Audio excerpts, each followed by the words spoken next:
What is up, guys? It is Mikey from Immortals Inc. Welcome to another episode of the Immortals Inc. podcast. And I have my friends Ron and Josh here, the Blood Bowl Masters. Yeah, you like that? Yeah. Well, I'm going to let you guys take it away. What are we talking about today? I want to talk some more about the new Blood Bowl Season 3 box. All right. Josh and I have been given a little bit of a crack at it. I've managed to get a couple games in, and I want to give some first impressions about the box and the games and just the state of Blood Bowl in general right now, I think.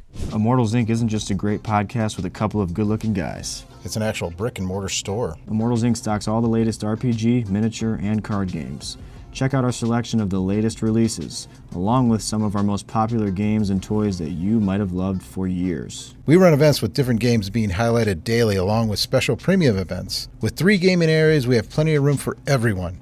We even have a private gaming area for rent, in case you want to run that special game. If you're not in the Cleveland, Ohio area, you can shop our entire store online at www.immortalsinc.com. You can even access our card singles catalog there. Enjoy the store and podcast at immortalsinc.com. That's immortalsinc.com. So yeah, how do you feel about the box? So I actually like all the way the menus were set up. I like how the pitch actually came out super readable, which is one of the nicer things about this compared to some of the other pitches out there. I do like the minis that we ended up switching. So Ron ended up going with the Tomb Kings. Yeah, we split a box. Yeah. Yep. And then I ended up going with the Bretonians. Ron also ended up buying another box. I did of the buy a Bretonians. separate box too. Sorry, Aaron. She's fine. So one of the things that somebody who just going to throw my hands up here for a second, I wear a size 19 wedding ring. You got big hands. I have giant hands. And I have baby hands, so this is perfect. So the reason why I'm saying this is because when I was putting them together, these things are microscopic. Some of the bits are tiny. Like my last GW build, I want to say was like 10 years ago. They've come a long way. I actually had a lot easier time putting these guys together better than I think I did when I had my old Space Marines Army. So That would have been what, 5th edition? 5th edition, yeah, it was the last time I played, which is dating me right now. So I thought that these guys went together exceptionally well, with the exception of 3 bits. Okay, and what were those bits specifically? So on the knights themselves, 4 of the knights, because you have 2 sets of 2. The helmets themselves, the hardest thing to put together. Helmets are tricky? The helms were tricky because it was basically, hey, you got a dude's head, and you're going to go ahead and put a little thing on top of the guy's head. You have to build that from either 2 or 3 parts. Just the head alone, huh? Just the head alone. Yeah, that's crazy. And I'm just like, cool, I've lost that many just by holding it. I can't find where I'm putting it. So there is a miniature, and I will go ahead and send over a photo to Mikey so he can throw it on there, where one of them did not go together very well. I'm going to make it work through paint.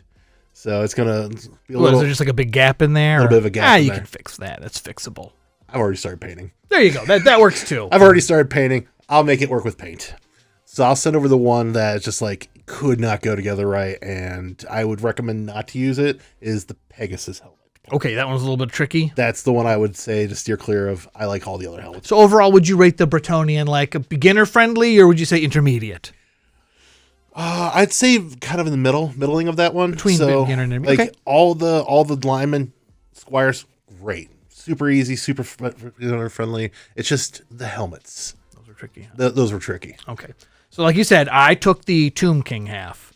And before I jump into the Tomb King build, I just want to say like that box it's great for the price that it is great. I can 100% tell you right now, if you want to get into this and you want 2 teams, there is no doubt in my mind anymore. Buy the box. The box is amazing for what it's priced at. I really can't. Dice that you can read perfectly. Again, you get so much. Like you paid, if you bought all that stuff piecemeal, I think it'd be almost double. It'd be getting close to double for what you're paying for, but it's great. So, but yeah, the Tomb King build. I was able to get the entire Tomb King team which was two more characters bigger than the Bretonian team. They were 12. Tomb Kings were 14, and I want to say I got that completely cut and trimmed and glued together in like maybe a little less than 4 hours, but like I was taking my time. I was having a time of it. I'm like, this is what I'm doing. I am like 100% invested in this. I really like to like, shave and file them down and stuff. But yeah, no. And it was an easy kit. I would say the Tomb King kit is very beginner friendly to put together. It's a great kit. Like if this is your first GW miniature kit to put together, Tomb Kings is a great start, I'd say. The only exception is on the 2 skeleton throwers. They've got like these little like winged Hermes sandals where there's like 2 wings on each thing. Hermes and like sandals, they weren't hard to put together, but they were like very, very, very teeny pieces. And I'd laugh thinking how you'd be struggling putting these, because even my fairly, I'd say, middle of the road hands were having a hard time just holding those pieces to trim them off just right. But I would have given up on them. It's like the thing from Fantastic Four trying to pick up the wedding ring on that scene. Oh. And that's kind of where it's at some days. That's part is I'm IT, so I have to deal with all those tiny cables, so it makes no sense. And I'm in the middle of painting these guys till, so that they should be ideally done maybe for a video next week. I'll bring them fully painted and based, but I'm still in the process of that. But yeah, just a great build. Mm-hmm. Good build for them. I think for mine, just because I'm used to just doing quick reproduction on things, I was like 4 hours dedicated though to build my guys. And that was just because of the helmets. And then I started off not using the instructions because I was kind of special in the head. Well, once you figure it out too, it's just like, oh yeah, where some these of the numbers guys glue together the same. Like, what do these numbers mean? Oh yeah, that's what this means. Okay, cool. That's why we've got these numbers on. That's also something that's super impressive with the new sculpts on these minis. They're all numbered with the instructions, so you can actually do this really quickly if you actually pay attention and not IKEA the way I did. Oh, and the box instructions are fully colored. Yes. Whereas if you buy the miniatures separate, you still get the same instructions, but they're black and white and smaller. But still, I'd say foolproof either way. But the box is even more beginner friendly that way. Definitely. One of the other things that we did compare was the core rulebooks. Same core rulebook. So the exact same core rulebook. So they didn't add anything special to go ahead and make it say, oh, this is the beginner box version. No differentiation whatsoever. There are places that have done that. Okay. I got to say, having played a couple games, that little like 2-page cheat sheet, you got 2 of them. Start guide. Really nice to have off the get-go, just to reference a couple quick things. Very, very nice to have. That came in way more handy than I thought it would. Okay, so even vets like yourself use that. Yeah. Especially because everything's tweaked just a little bit, where you'd be like, what exactly was that again? Like the kickoff table especially. They tweaked it enough that you just gotta... I never fully remembered the kickoff Nobody ever table. does. But you always just having a couple little things to just quickly reference is really nice. The counters, I think, are really nice. The fact that you get the counters. You can't buy the tokens. You can't buy the tokens separately. They're like an online only purchase. Okay. You can only buy them brick and mortar in this starter box. And I know some people are sort of saying that it's an unnecessary addition, but helpful. There's just a couple things you want to have those tokens for. I mean, one of the things I actually created before, because everyone's already kind of made tokens before on this, I did go ahead and make like the main special actions as a 3D printable object that's on Thingiverse. So basically it was just like your throw, your kick, or kick player, throw bomb, throw ball, foul action. Just so that way you only have one of those usually a turn, so you can just kind of throw it against your guy. And that way you can quickly look down and go, yep, I've done that already. Cool, I don't have to do that again, so that way you don't have to...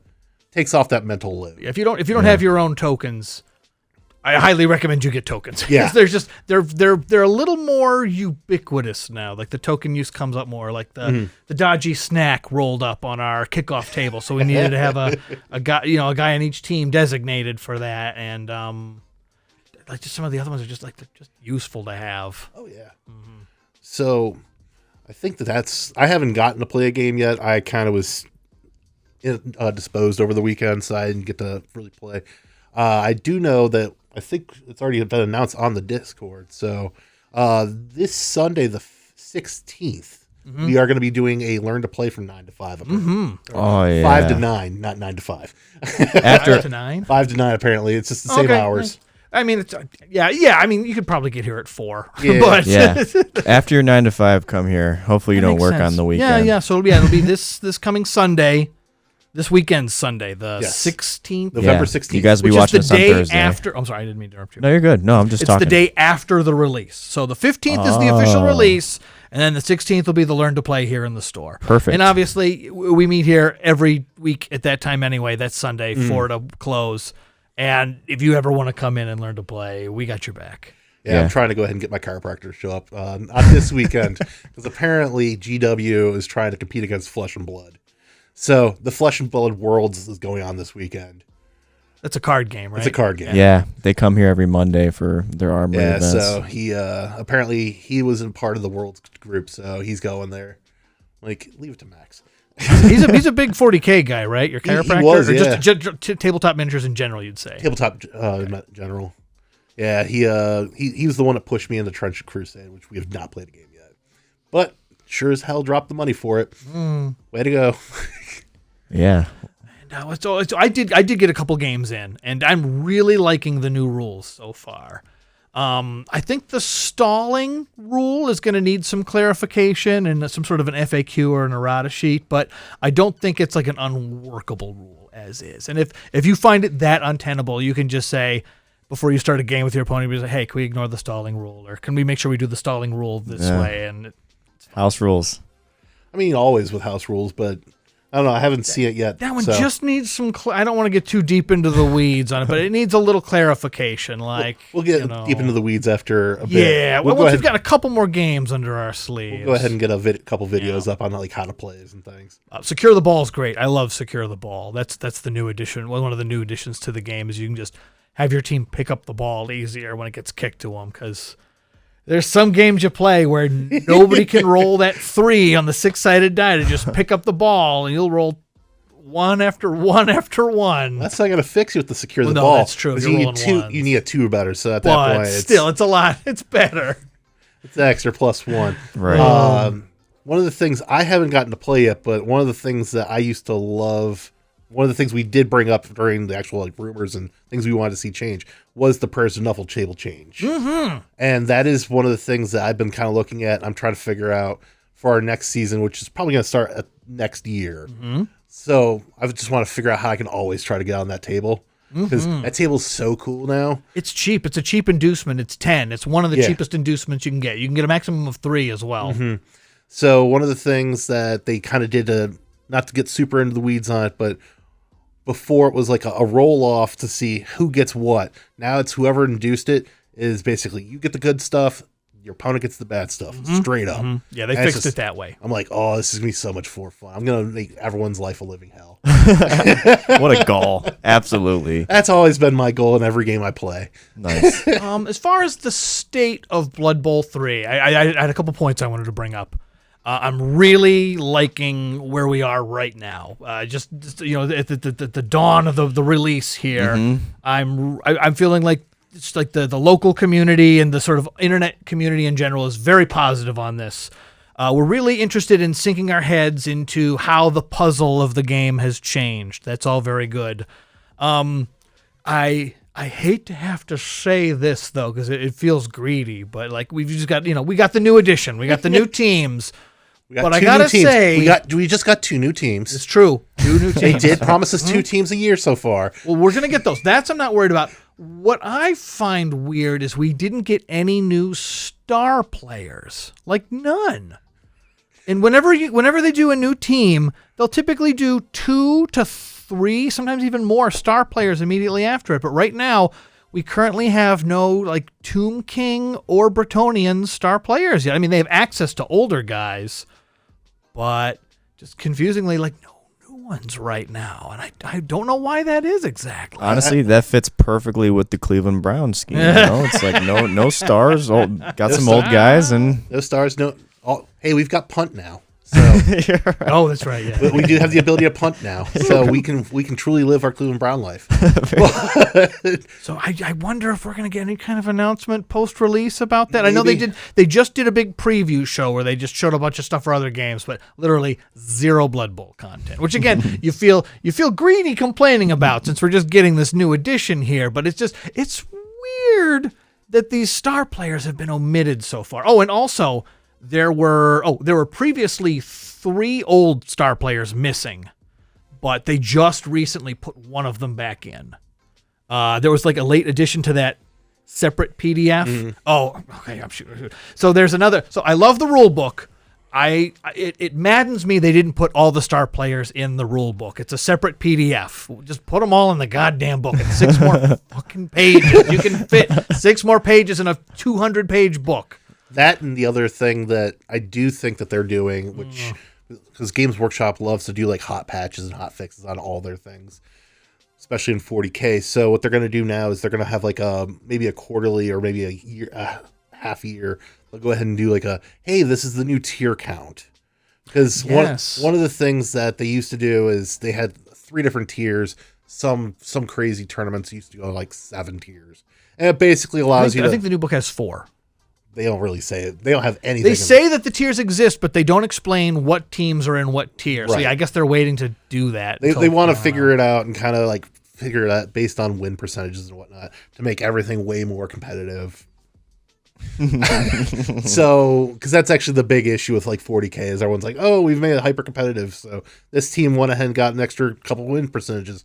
Let's fix this. Change some points. But so what they're going to do is they're going to go ahead and put out those tiers here. I want to say like January. Give them figure things out. I don't think they haven't announced anything, but you feel that in your gut. I feel that in my gut. Because that way it gives everyone like 2 months to kind of play. Yeah. It gives some tournament organizers some time to figure out. And we'll get some stats somewhere because somebody's going to start recording this stuff. And they're like, okay, this team we feel should be like tier 1, tier 2. This team definitely tier 4 because it's stunty. Mm-hmm. So that's just something I saw. I'm like, I'm not a big fan of it, but I know that's kind of that's Games Workshop ism at this point. Yeah. So we're waiting for tiers. We're waiting for new star players. We're waiting for the 2 remaining old star players to get officially updated stats. And that's Frank N. Stein and Bryce the Slice, which I believe is the undead chainsaw guy. So some people are speculating online that the reason Frank N. Stein didn't get updated is there might be a rights issue with Universal Studios over the depiction of Frankenstein. Yeah. But, I mean, who knows? There's no reason why the undead chainsaw guy didn't get updated. So, Rowana, the gnome who rides the deer, she was previously unstatted, but they stealth updated the PDF with no announcement to put her back in. Which I was mad about because I had her and they didn't update her. And I'm like, of all the characters, she came out a year ago. But that's all updated. I hate to dip too deep into the rumor mines because, like I said, we just got out of them. I'm going to tell you the rumors that I know. I hear them as now. I'm hearing this repeated several places.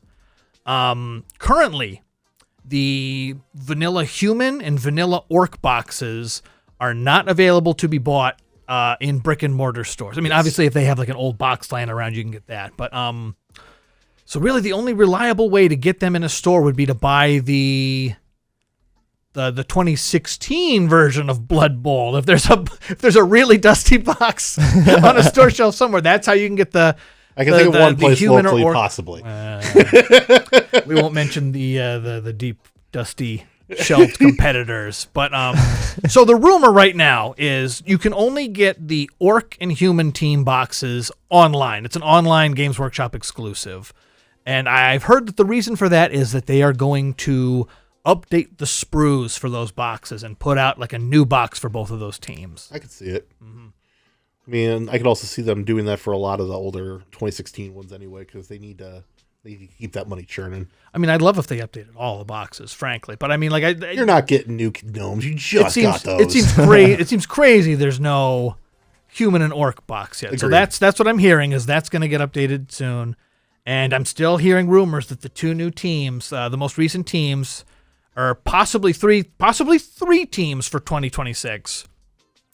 They're going to update the High Elves from the teams. They're the last quote-unquote team of legend. Mm-hmm. And then we're going to get Tzeentch and Slaanesh. That's what I'm hearing. I will see how I feel about that one when that drops. I have very particular feelings about how this is made because me and Ron have also been homebrewing 2020 edition teams. We'll have to update them, yeah. So we'll have to update that, and I'll see how I feel about it.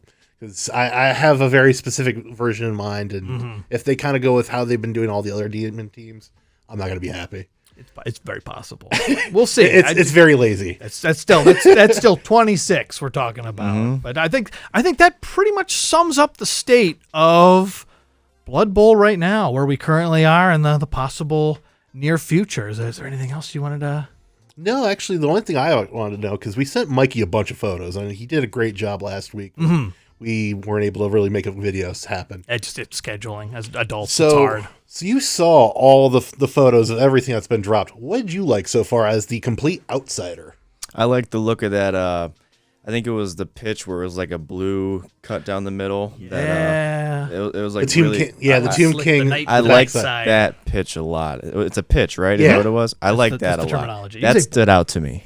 So that we eventually will go ahead and finally hit that YouTuber slop thing where we might do a ranker video. We might go ahead and get a. I think we should. I mean, we'll set up like some kind of dry erase board. We'll don't have every single one, but I feel like we can get enough pictures. Yeah. No, we will. But we'll have a 3-party team on this one. We'll kind of figure it out, and I think that one honestly is probably going to win like top prize. I think that one is the most. Yeah, that's the new Tomb King pitch again. By the way, beautiful. Each pitch has an A side and a B side, and like the B side is like this spooky Egyptian tomb at night with like these like blue arcs of like soul energy. It's rad. Yeah, I also like the sub rules on it too. But I don't want to get too far into that. That's too cool. I feel like we're scraping the ceiling of how long you like these videos to go. No, listen, so. the Blood Bowl videos have no limits, and you guys know that. We finally broke it. Exactly. And this is not my longest video. I think the longest one we did was one of our first videos, which is awesome. So you guys take that prize. And well, I mean, outside of the live stream. Yeah. Oh yeah, that was cool. It was an interesting one. Yeah, I watched it from home, and that was really cool to look at that. I enjoyed that. I'm hoping maybe we can stream some Blood Bowl stuff in the future. Josh and I are working on it, and we'll figure it out. With that'd be Mikey. cool. We're getting there. We'd totally figure that. We did Space Hawk. We did 40K live stream last week, and we could totally figure that out. So definitely. Thank you, gentlemen, for coming on and talking like you always do. We'll continue to update you guys as time goes on. I'm sure we'll do another video next week or something like that. And I hope you guys really enjoyed my deep analysis on last video, because I really broke everything down to a T. And we'll see you guys later. Thank you, guys.